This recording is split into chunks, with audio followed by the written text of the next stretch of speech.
Hey guys, welcome to JDUB-Woodworks. So if you are a driftwood enthusiast like I am, you are gonna love this piece right here. Oh, it looks like some kind of prehistoric bone, you know, like a hip bone or something. But I got this one at the beach on the Texas coast, and it's really got some unique colors. There's some real soft spots to it, but I'm going to show you how you can take a big piece like this and make it into an amazing piece of art, whether it be for your house or you can hang it on a wall. I'm going to go through the process. Y'all stick around. It's going to be great. We're going to go make a mess. Let's go.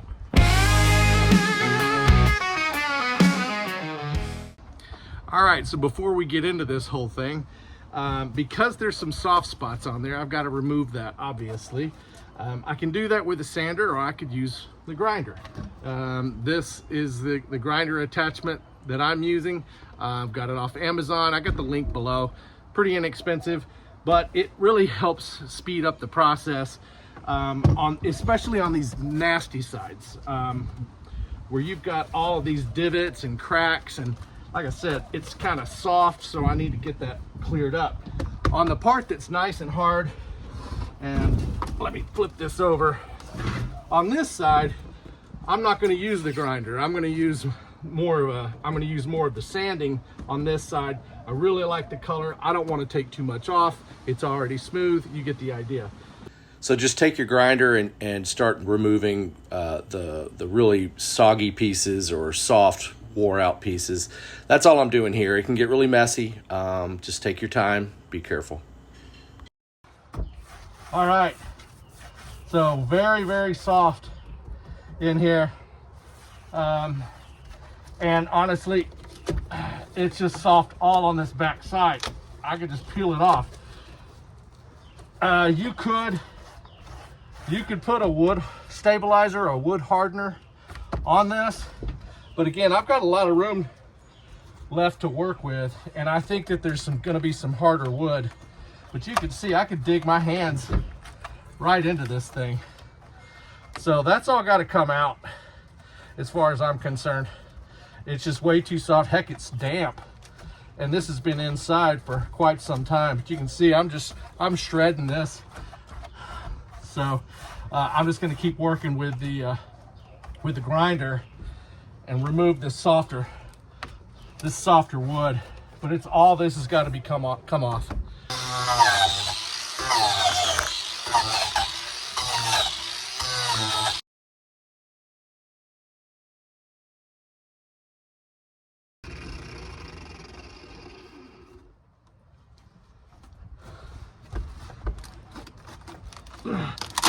Yeah, I just pop that piece off.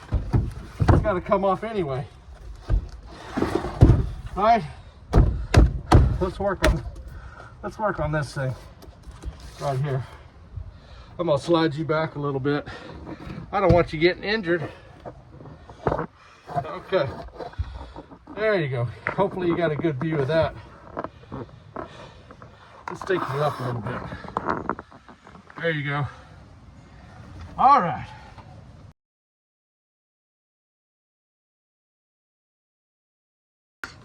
All right, so I wouldn't exactly call this part right here hard, but it's certainly not as soft as what we've just removed. And you can see I've got this stuff all over the place back here. It is very, very messy. When you're working with a piece and you're using the grinder, you know, a lot of times you're gonna feel weird about taking so much of this off. Look, this is going in the house. If you're just wanting a piece for the garden, you may not have to do all this, but because it's going in the house, honestly, I could take a chainsaw and just slice the back end of this off and then sand it. But the grinder seems to be working pretty good. Again, I've got to get all this soft wood out of there, so let's keep grinding, okay?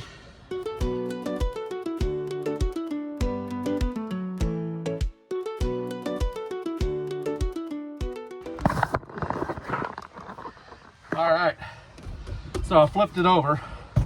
I think I'm pretty good I'm pretty good over here. There is this hole, and all the wood around it is pretty soft.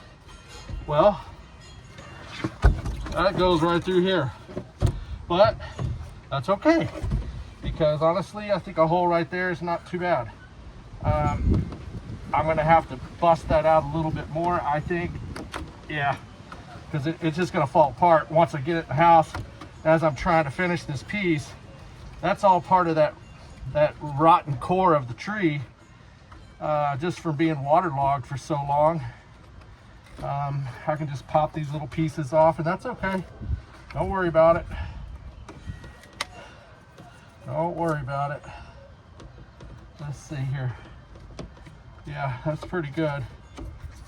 I'm gonna hit the outside of this with a sander, and I'm gonna start with a 60 grit.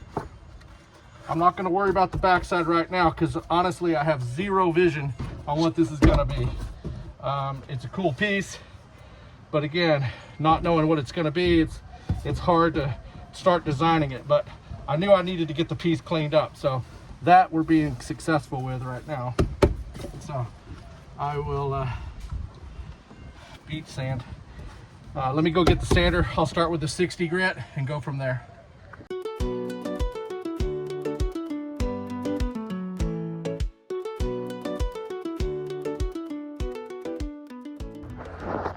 All right, now that's only been about 15 minutes.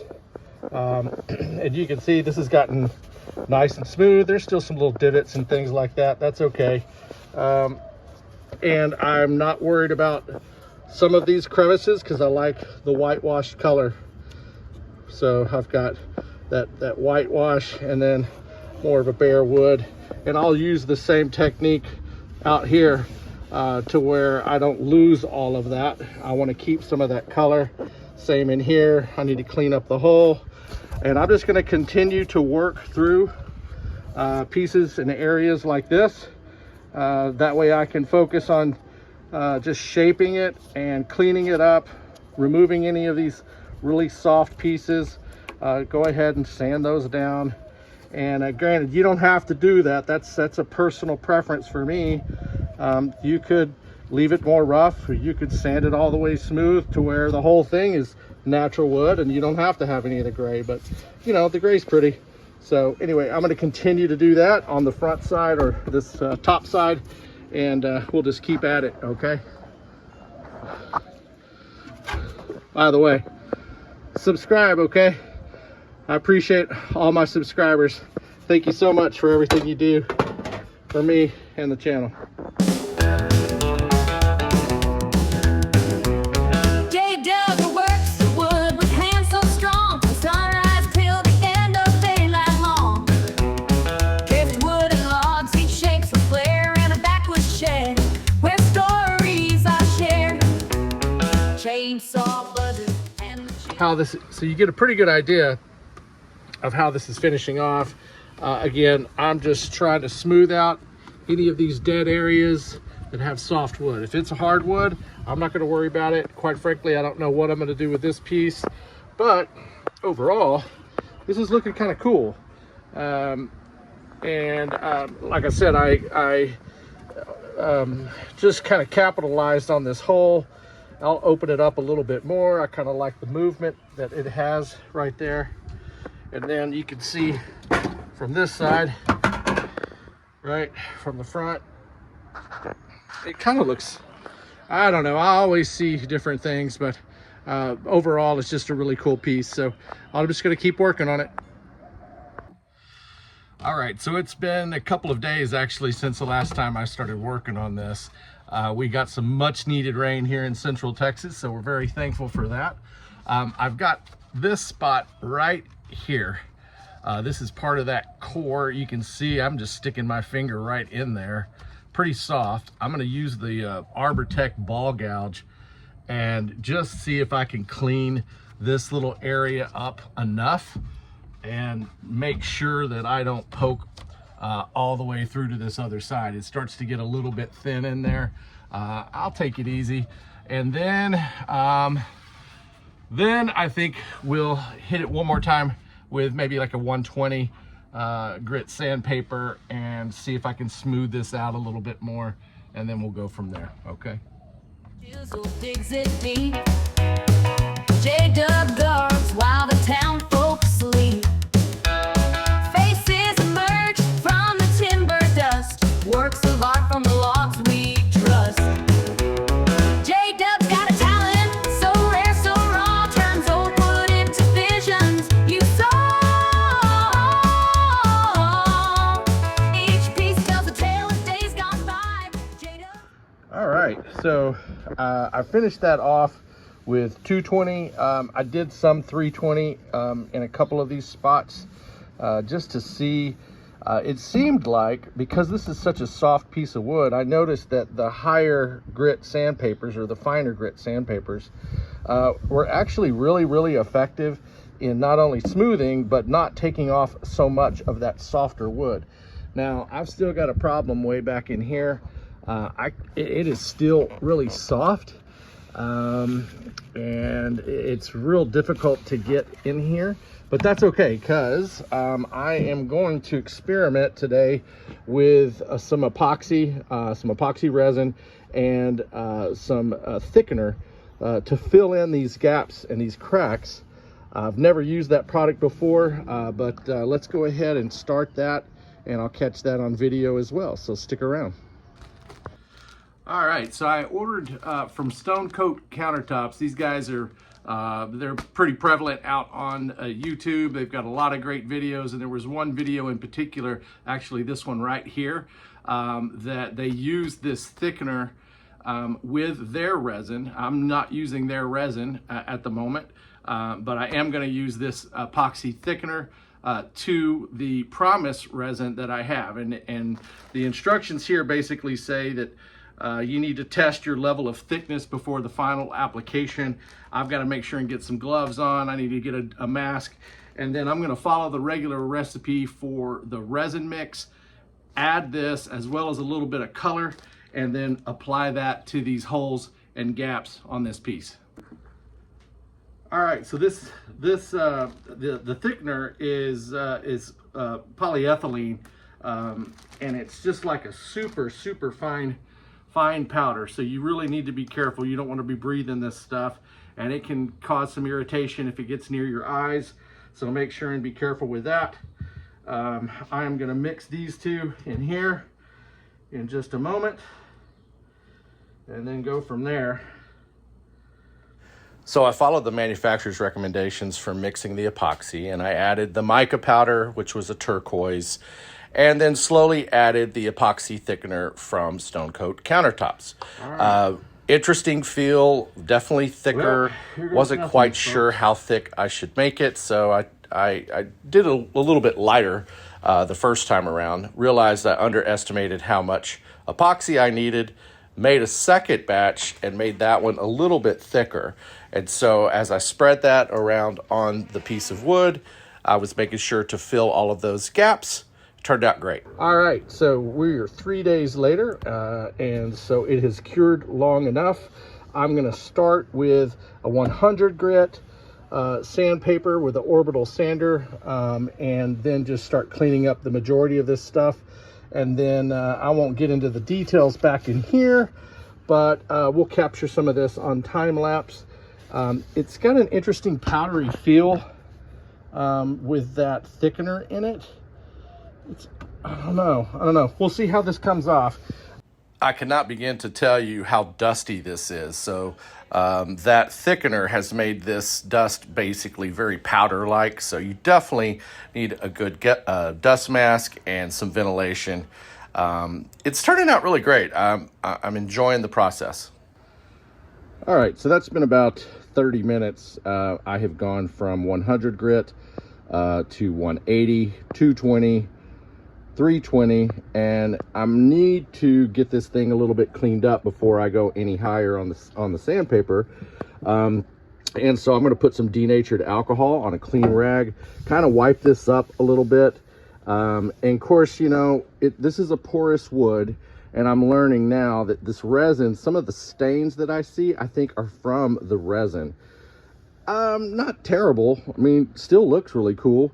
But as I was sanding, I exposed more wormholes. So now I have to make a decision. Do I go back with more resin and fill these little gaps in? You know, I don't think so. I've been working on this piece almost a month now. Now, granted, that's not 30 days, but, you know, I'm trying to get this done on the weekends and a little bit during the week. So I'm going to go ahead and hit it with the denatured alcohol, reevaluate, maybe hit it with a 600 grit, 400 grit, and then I need to figure out how I'm going to mount this thing. All right, so I got a little clean rag here. You want to make sure you're in a well ventilated area, but you just wipe that denatured alcohol and it will get rid of some of those deposits, a lot of those little crevices and corners where the dust is collected. I can wipe those all off. You can also hit it with a compressor, which I will do after I do this last sanding effort to see what we got. See, I've got little bitty white specks in there, and that is from it accumulating. For those guys for those of you who are really experienced with resin, working on a piece like that, I'd love to hear your thoughts. There's a lot of mess in here that I see that's driving me nuts. I don't think that most people would see that, but I know I do. For those of you that work on your own art projects and things, you know, you're probably your worst enemy and your hardest critic, which is fine. That's why we keep doing this, right? So I'm not really worried too much about in there, but everywhere else I am. And I think I am going to hit it one more time with a 400, with a 400 grit, and see if we can get this a little bit more smooth. I mean, it's very, very smooth right now, and I'm liking what I'm seeing, but it could be better. It can be better. So let's see. All right, so I'm going to let that kind of air dry for a moment. Very tough to get back into this cavern, which is fine. That's really not going to be too visible. I'm going to let this, like I said, air dry just for a moment, and then I'm going to come back with a 600 grit and get this going. Again, make sure and leave comments. That's the thing on YouTube, you know, when I'm doing this work, I know that some of it's boring when you're watching somebody sand, and I try to speed through that. But make sure and leave comments. The comments to me about the project, heck, even if you don't like what I'm doing, please let me know what. You know, I know that I can't please everyone, and I'm certainly not trying to. But if you know don't like what you see, let me know. I can use the feedback. Just be nice, professional. All right. Hey guys, so I wanted to show before I got into the finishing of this piece. I've got a few choices here, and it really depends on the type of wood. It also depends on the look you're trying to achieve. With this particular piece of driftwood, it was very porous, it's very soft. I did not want to change the color of that piece very much. And so there are three products that I consistently find that do exactly what I need it to do when it comes to that driftwood. The first one is going to be just a beeswax. Beeswax, I sometimes mix a little bit of mineral oil in it, but this is one I got off Amazon. It works really well. It does not change the color of that lighter driftwood. Also, this finishing paste, you've seen me do this before in other projects. This is also a great application. Neither of these will have a whole lot of shine to it, but it does moisturize the wood, and it does seal and protect it. And then I've got a polycrylic, and this is the one I actually use in this particular video. You're really going to love the way this A, doesn't change the color, and B, gives a really nice shine. So let me show you what this does. This has got kind of a milky, I don't know if you can see that. The lighting's really bad in here. There you go. You see how it's milky? And it'll actually go on milky. But you get you one of these little foam brushes, super cheap. Right? And then just lightly spread it around. That first coat, you want to go a little easy on. But you see how it's not changing the color of the driftwood? All it's doing is shining it up. And that is really one of the biggest questions that I get is how to finish driftwood. And I've got several videos where I use different applications. This one is one that I don't use a whole lot, only because a lot of the pieces that I have, I don't want them to be shiny. But this one, I do, because of the resin.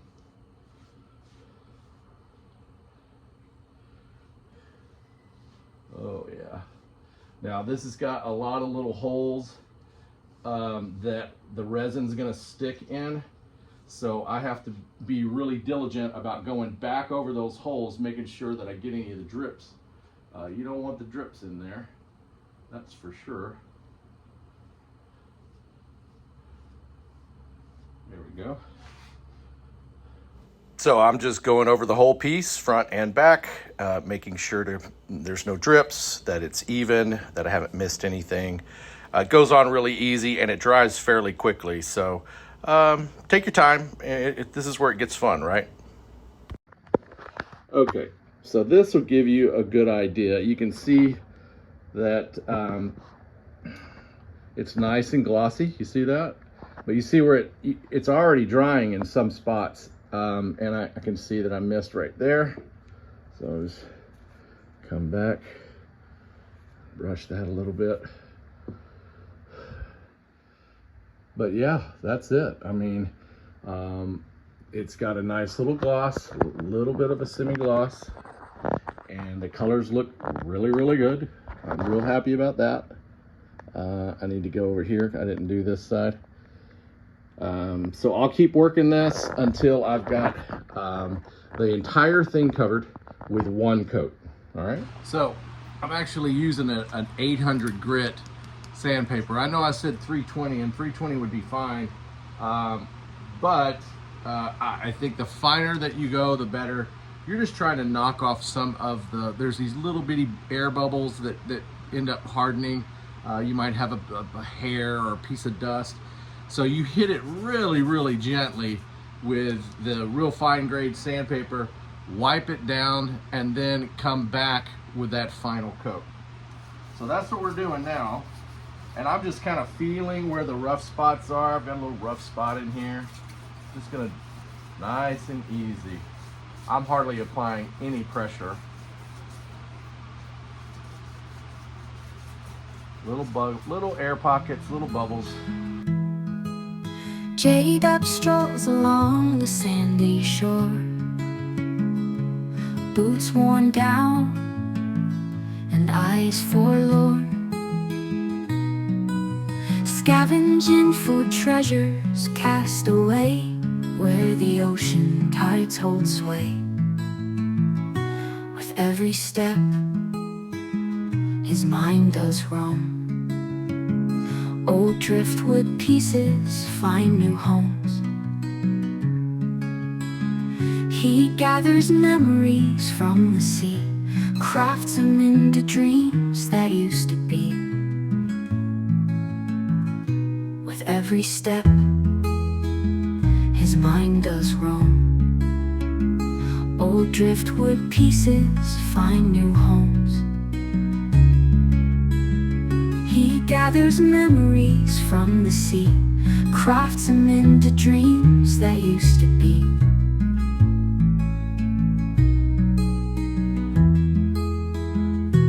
Driftwood dreams, JDUB sculpts from broken boards and weathered gulps. He carves a life from ocean's gifts. Among the waves his spirit lifts. The salty air, a loyal friend, guides him to where the waves end. fragments of tales washed ashore. JDUB.